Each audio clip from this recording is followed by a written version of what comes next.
Chairman, and I want to thank my friend from Kentucky, the chairman of the Energy Subcommittee, for yielding and for bringing forward the Ratepayer Protection Act. Mr. Chairman, this bill goes directly at the heart of these radical regulations coming out of agencies like the EPA that are killing jobs in America. But when you look at this regulation, this proposal by the EPA that this bill addresses, the EPA is proposing to bring forward more radical regulations that are going to increase the cost of household electricity for every family in this country. The estimates show you'll see over a 12% increase in household electricity rates, Mr. Chairman, if the EPA was allowed to move forward. And at least when you look at what this legislation, it stands up and protects hardworking taxpayers who are tired of all these regulations, one after the other, coming forward, not through legislation passed by Congress, in open public settings like this, where you can watch on C-SPAN the deliberations. No, Mr. Chairman, this is coming forward through unelected bureaucrats over at the EPA who want to carry out their own agenda that they can't pass through Congress. So they try to just ram it through in regulations that aren't backed up by science, but in fact would actually lead to more jobs being shipped out of this country. And where would those jobs go, Mr. Chairman?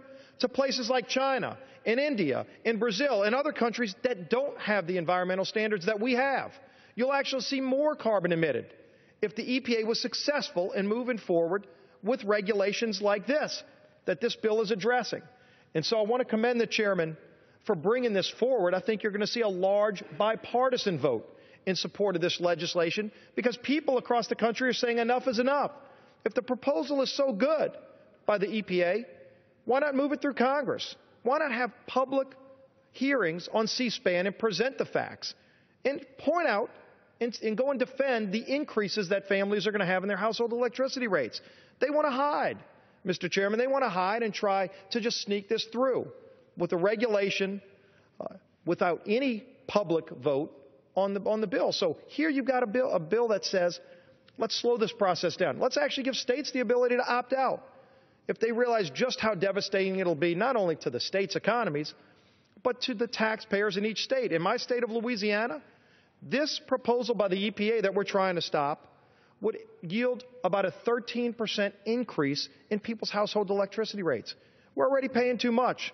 The cost of things are already too high because of regulations coming out of Washington, not imposed by Congress, but by unelected bureaucrats. Enough is enough. Let's rein in these unelected bureaucrats and bring some common sense back to the process of getting our economy back on track. I urge approval of this legislation that's so important to get our economy moving again, and I yield back the balance of my time.